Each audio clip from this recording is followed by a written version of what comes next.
청와대 내부에서 네. 대대적인 파쇄가 일어나고 있는 건 많은 사실인 것 같습니다. 네, 청와대 내부에서 대대적인 문서 파쇄가 진행 중인 것은 확실한 것 같다. 예, 그런 걸로 보여집니다. 안 그러면 보여집니다. 26대를 그렇게 살 이유가 없지 않습니까? 그러니까 의원님 이게 한 군데 모아놓고 문서를 파쇄하는 건가 이런 말씀 주셨는데요. 이게 어떤 의미로 저희가 이해를 하면 될까요? 26대 한 군데 놓고 한꺼번에 다 문서 파쇄를 하고 있다? 이렇게 봐야 될까요? 아니, 그러니까 네. 되게 그 각 비서실에서 네. 자기들 책임 하에 네. 예, 경중을 가려가면서 일단 파쇄를 필요 없는 것만 먼저 파쇄를 하는데 네. 만약에 26대를 모아놓고 한다면 그런 것도 필요 없이 예, 그 내용도 안 보고 그냥 뭐 보이는 거는 다 아, 파쇄를 하는 거 아닌가. 그러니까 예, 네. 아마도 그 속도, 예. 예, 속도 때문에, 음. 이것저것 가리지 않고 그렇게 하는 거 아닌가. 뭐, 그건 의심입니다, 그냥. 예, 제가. 아, 예, 네. 그러니까 이미 청와대 안에 각 방마다 다 문서 파쇄기가 있어서 문서 작성 도중에 버전이 낮은 것은 나가면 안 되니까 문서 파쇄를 하면서 실무적으로 처리를 하는데 느닷없이 26대를 갑자기 사가지고 뭔가 했다라고 하면 뭐 묻지도 네, 따지지도 않고 속도 야 네, 빨리빨리 일 처리를 해야 되기 때문에 보이는 예, 족족 다 파쇄했다고 볼 수밖에 예. 없는 거 아닌가. 그런 우려가 저는 퍼뜩 드는 거죠. 예. 아, 그렇군요. 그러면 이거 청와대에 대한 즉각적인 압수수색 해야 되는 거 아닐까요? 그건 지금, 하여간에 가장 늦었을 때가 가장 빠릅니다. 가장 네. 빠른 때입니다. 지금이라도 해야 돼요. 근데 그 청와대 압수수색에 대해서는 황교안 국무총리 어제 불출마 선언을 한 황교안 네. 총리가 실질적으로 이것을 허락을 안 하고 있다. 이런 문제가 계속 대두가 됐었는데요. 이 문제 좀 어떻게 처리해야 된다고 보십니까? 그때 당시에 황 총리가 자기가 허락을 하는 게 아니고 나는 네. 거기하고는 상관이 없고 음흠. 비서실장, 경호실장이 책임자다. 네. 뭐 이 정도의 입장을 냈었죠. 네. 뭐 이번에 비서실장, 경호실장 사의 표명했는데 네. 그 다 반려한 게 그 이유 중에 하나가 또 그거 아닐까요? 음. 결국에는 청와대 압수수색을 막기 위해서 사의도 반려하고 결국엔 청와대를 지켜라 이런 얘기를 하고 있는 거다. 아, 압수수색을 막아라 우회적으로. 자기가 불어 책임자가 돼가지고 불어를 하기에는 조금 모양이 빠지니 당신네들 옛날처럼 그냥 남아가지고 예. 책임자로서 알아가지고 해요. 그런 이유도 있지 않을까? 저는 뭐 별별 의심을 다 합니다, 요즘. 그러니까 그 본인이 책임자로 그 불어를 하면 이게 여론의 타깃이 될 수 있기 때문에 자신은 네, 빠져 있고 그 책임을 비서실장, 네. 경호실장에게 미뤄서 네, 일단 저번처럼, 예, 저번처럼 저번처럼 똑같이 그렇게 예, 하고 있는 거다. 네, 이런 예, 그렇게 의심이 되는 거죠. 네, 뭐 그렇군요. 하나 좀 깔끔하게 제대로 진행이 안 되니까 네네. 예, 계속 뭐 마음이 찌부둥하고 멱지끝이 결리고 꿀꿀하고 그렇습니다, 지금. 예. 그 청와대 압수수색뿐만 아니라 삼성동 자택에 대한 압수수색도 필요한 거 아니냐. 왜냐하면 이제 박 전 대통령 그 삼성동 자택으로 들어가는 날 뭐 냉장고 뭐 대형 텔레비전 이런 거 들어갈 때는 뭐 아무도 그 촬영을 막지 않았는데 막판에 이제 우산으로까지 막아서 안 보이게 하고 들여간 그 물건의 정체가 뭐냐. 혹시 네, 청와대에서 가지고 나온 문서 더미가 아니냐. 이제 이런 의혹이 제기되고 있습니다. 삼성동 네, 자택에 대한 압수수색 이것은 좀 어떻게 보십니까? 음, 어, 이제 만약에 압수수색이 됐다면 네. 청와대 내부에 네. 대한 압수수색이 됐다고 가정을 합시다. 네. 근데 생산한 걸로 그 리스트는 된 문서가 그 내부에 없고 음. 청와대 내부에는 없어요. 네. 근데 그게 저 청와대 본관 비서동이 아니고 본관 쪽 문서라면 네. 그러면 이건 대통령이 사가로 음.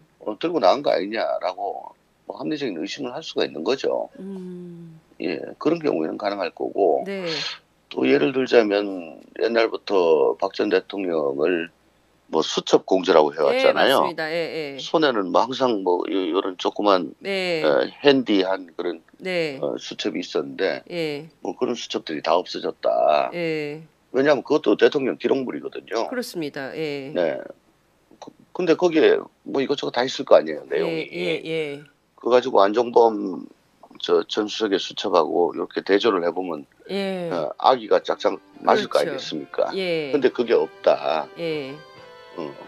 그러면 그건 이사 과정에서 삼성동 사과로 들고 왔을 가능성이 높지요. 예. 결과적으로는 삼성동 자택 사과에 대해서도 압수수색이 필요하다. 이렇게 가능성은 열려 있다. 가능성은 열려 있다. 네. 가능성은 열려 있다. 해야 된다. 검찰이 할까요? 어떻게 보십니까?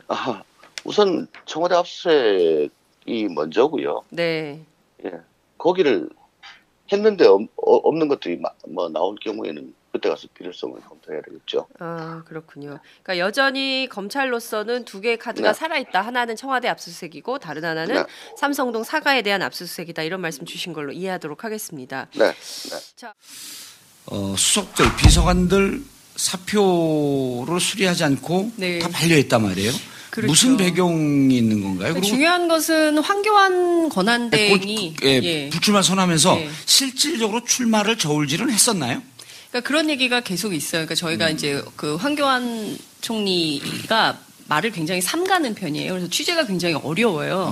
네, 그러니까 주변에 뭘 정보를 막 이렇게 뭐 출마하면 한다, 안 하면 안 한다, 정확한 정보를 주는 게 아니어서 그러니까 심기 취재를 하는 거죠. 그러니까 지금 그러니까 친박을 만나고 오면 뭔가 출마를 할 것처럼 보이고, 또 다른 관료들을 만나고 오면 또 안 할 것처럼 보이고, 그래서 굉장히 헷갈려서 기자들이 굉장히 힘들었어요. 총리실 출입하는 기자들이 하면 하고 안 하면 안 한다, 분명히 밝혀달라 이런 얘기를 많이 했었는데, 저하여튼 중요한 거는 황 총리가 출마를 접은 것은 저는 가장 관료다운 발상이다. 관료다운 발상이다. 예, 정치인답지 정치인처럼 하기 어렵기 때문에 출마를 접은 거다 이렇게 생각을 하고요. 그리고 청와대 수석 비서관들에 대한 그 사임 입장을 반려한 가장 큰 이유는 저는 청와대 압수수색 문제하고 관련이 있다고 생각을 하는데요. 이를테면 자기 책임으로 하고 싶지 않은 것이죠. 자기 책임으로 청와대 압수수색을 막았을 때 여론의 집중포화를 받게 되기 때문에 이것은 예컨대 청와대 비서실장이나 경호실장 단위에서 당신들이 책임지고 끝까지 청와대를 지켜라. 그러니까 결국은 그 안이 여전히 이제 증거인멸의 가능성이 열려 있는 곳이기 때문에 그것을 막는 어떤 문지기 역할을 청와대 수석 비서관들이 해야 된다. 이런 차원에서 막았다 이렇게 봅니다. 알겠습니다. 양 변호사님.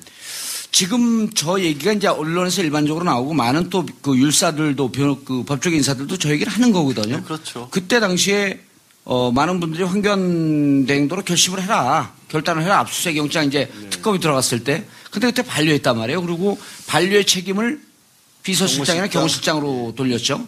근데 그게 그때도 이제 본인에게는 허용된 권한이 있는 게 아니고 권한을 가진 것은 자기는 감독할 권한만 있는 거다. 그렇기 때문에 법과 원칙에 따라서 경호실장과 비서실장이 한 부분을 내가 뭘 할 수 없는 거다라고 입장을 밝혔는데 이제는 상황도 바뀌었잖아요. 그러니까 누구를 경호하기 위해서 경호실장이 청와대를 지키고 있고 누구를 비서를 업무를 보기 위해서 비서실장이 청와대에 있어야 할까요? 지금 안 맞는 얘기인데도 지금 저 기자께서 지적을 하신 것처럼 황교안 권한대행이 저는 앞으로 그런 모습을 과연 보인다면 실제로 압수수색 같은 걸 거부하고 그런다면 이 대선 불출마가 단순히 대선 불출마가 아니라 마지막까지 박 전 대통령을 사수하기 위한 목적으로밖에 볼 수가 없다. 그렇게 그러니까 확정된 건 아니잖아요. 그리고 오늘 유감스럽게도 법무부에서도 지금 상황에서는 압수수색이 필요한 상황이 아니다. 왜냐하면 압수수색 같은 경우에는 초기에 증거 같은 것을 찾기 위해서 압수수색을 하는 게 일반적인데 지금은 박 전 대통령 주변 사람들에 대해서 다 주위 사람도 구속돼 있고 증거도 많이 나왔기 때문에 지금 큰 의미는 없다라는 식으로 얘기했는데 저는 그거 반대하거든요. 왜냐하면 아니 그 법무부가 무슨 박근혜 전 대통령 변호사입니까? 그러니까 일반적인 수사 상황에서는 그 얘기가 맞아요. 압수수색은 초기에 모르고 있을 때 들어가는 게 맞는데 지금쯤이면 우리도 그렇게 생각할 수도 있잖아요. 다 어차피 파기되고 없지 않을까? 파기했다는 뉴스도 많이 나오는데 하지만 여러분들도 뉴스를 보셔서 아시겠지만 박 전 대통령 기각 예상했잖아요. 인용될 거 예상하지 않았잖아요. 옮겨갈 집도 준비 안 해놨잖아요. 그러면 서류들도 아직 가지고 있을 가능성이 아직 남아있다는 얘기예요. 아직도 서류가 남아있을 가능성이 있다라고 저는 충분히 봐요. 그리고 청와대에서 5년 동안 재임 기간 동안 만들어진 문서가 몇 건이나 될까요? 노무현 전 대통령 때 980만 건이었고 이명박 전 대통령 때 1000만 건이 넘어요. 그러면 그거를 일일이 다 파쇄 못해요. 아직까지는. 그래서 지금도 저는 틀림없이 의미가 있다. 압수수색은. 하나 더. 실질적으로 그 21일 9시 30분까지 소환 통보를 했어요. 그렇게 한 이유가 청와대 압수수색 들어갔다가 개인이 또 막혀서 거기서 힘 빼지 말고 충분히 5일 있다가 그러니까 탄핵된 지 5일 만에 그 소환 날짜를 통보했단 말이에요. 그리고 소환 날짜까지 6일, 11일 정도면 충분히 준비할 수 있는 시간을 주었으니 그리고 지금까지 증거가 차고 넘치니까 별로 압수수색할 필요 없다. 그리고 압수수색 안 해도 지금 증거로도 충분히 할 수 있기 때문에 그렇게 힘 빼지 않으려고 압수수색 안 한 거 아니냐 이런 주장에 대해서는 그거는 병행해서 따로 봐야 될 것 같습니다. 압수수색으로 해서 남아있는 가능성을 찾는 부분하고 여전히 다른 게 아니라 특검에서는 의료법 위반까지 적용을 했지만 박 전 대통령한테 그렇죠. 세월호 7시간과 관련해서는 밝혀진 게 없어요. 그리고 대통령 기록물은 원칙적으로 전자결제가 원칙입니다. 그렇죠. 그러니까 계속해서 7시간에 대해서 소명을 하라 그럴 때 제가 정말 답답한 게 그게 본인이 1월에 대국민 담화할 때 기자회견 같이 하는 기자들 모아갖고 얘기하면서 하루 종일 보고서를 이만큼 결제를 하다 보면 하루가 다 끝나가 있다 그랬잖아요. 원래는 그 보고서가 다 전자기록으로 남아있어야 하는 거거든요. 알겠습니다. 그렇게 하루 종일 결제할 건 있어야죠. 알겠습니다. 이 부분에 대해서 정 의원님 보충 설명을 제가 한번 드리겠습니다. 아니 수사 얘기는요 우리가 2부에서 또 해야 돼요. 아니 요 압수수색 관련해서 저는 무조건 청와대 들어가야 된다 봅니다. 증거인멸을 했다면 증거인멸을 했다라는 걸 확인해야 돼요. 그렇죠. 그것이 굉장히 중요해요. 박근혜 구속수사에 있어서 굉장히 중요합니다. 증거인멸과 도주 우려 이거잖아요. 근데 청와대 들어가 봤더니 파쇄기로 다 부쉈더라. 문서를 없앴더라. 그것만으로도 이것은 구속사유가 되기 때문에 안 들어간다는 알겠습니다. 것이 저는 검찰이 이상하다는 거고. 정 의원님. 모아놓고 한다면 그런 것도 필요 없이 그 내용도 안 보고 그냥 보이는 거는 다 파쇄를 하는 거 아닌가. 그러니까 네, 아무래도 그 속도, 속도 때문에 이것저것 가리지 않고 그렇게 하는 거 아닌가. 그건 의심입니다, 그냥. 제가.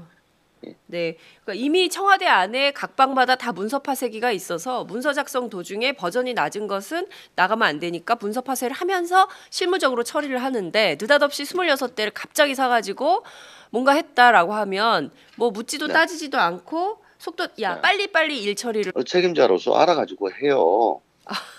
그런 이유도 있지 않을까? 저는 별별 의심을 다 합니다, 요즘. 그러니까 그 본인이 책임자로 그 불허를 하면 이게 여론의 타깃이 될 수 있기 때문에 자신은 빠져 있고 그 책임을 비서실장, 경호실장에게 미뤄서 일단 저번처럼 똑같이 그렇게 하고 있는 거다. 네, 이런 그렇게 의심이 되는 거죠. 네, 그렇군요. 하나 좀 깔끔하게 제대로 진행이 안 되니까. 네네. 계속 마음이 찌부둥하고 명치끝이 결리고 꿀꿀하고 그렇습니다. 지금. 그 청와대 압수수색뿐만 아니라 삼성동 자택에 대한 압수수색도 필요한 거 아니에요? 청와대 내부에서 대대적인 파쇄가 일어나는 건 많은 사실인 것 같습니다. 네, 청와대 내부에서 대대적인 문서 파쇄가 진행 중인 것은 확실한 것 같다. 네, 그런 걸로 보여집니다. 안 그러면 26대를 그렇게 살 이유가 없지 않습니까? 그러니까 의원님 이게 한 군데 모아놓고 문서를 파쇄하는 건가 이런 말씀 주셨는데요. 이게 어떤 의미로 저희가 이해를 하면 될까요? 26대 한 군데 놓고 한꺼번에 다 문서 파쇄를 하고 있다? 이렇게 봐야 될까요? 아니, 그러니까 되게 각 비서실에서 자기들 책임 하에 경중을 가려가면서 일단 파쇄를 필요 없는 것만 먼저 파쇄를 하는데 만약에 26대를 이 책임자다. 이 정도의 입장을 냈었죠. 이번에 비서실장, 경호실장 사의 표명했는데 다 반려한 게 그 이유 중에 하나가 또 그거 아닐까요? 결국에는 청와대 압수수색을 막기 위해서 사의도 반려하고 결국엔 청와대를 지켜라 이런 얘기를 하고 있는 거다. 압수수색을 막아라. 우회적으로. 자기가 책임자가 돼가지고 불허를 하기에는 조금 모양이 빠지니 당신네들 옛날처럼 그냥 남아가지고 해야 되기 때문에 보이는 족족 다 파쇄했다고 볼 수밖에 없는 거 아닌가. 그런 우려가 저는 퍼뜩 뜨는 거죠. 그렇군요. 그러면 이거 청와대에 대한 즉각적인 압수수색 해야 되는 거 아닐까요? 그건 지금 하여간에 가장 늦었을 때가 가장 빠릅니다. 가장 빠른 때입니다. 지금이라도 해야 돼요. 근데 그 청와대 압수수색에 대해서는 황교안 국무총리 어제 불출마 선언을 한 황교안 총리가 실질적으로 이것을 허락을 안 하고 있다. 이런 문제가 계속 대두가 됐었는데요. 이 문제 좀 어떻게 처리해야 된다고 보십니까? 그때 당시에 황 총리가 자기가 허락을 하는 게 아니고 나는 거기하고는 상관이 없고 비서실장, 경호실장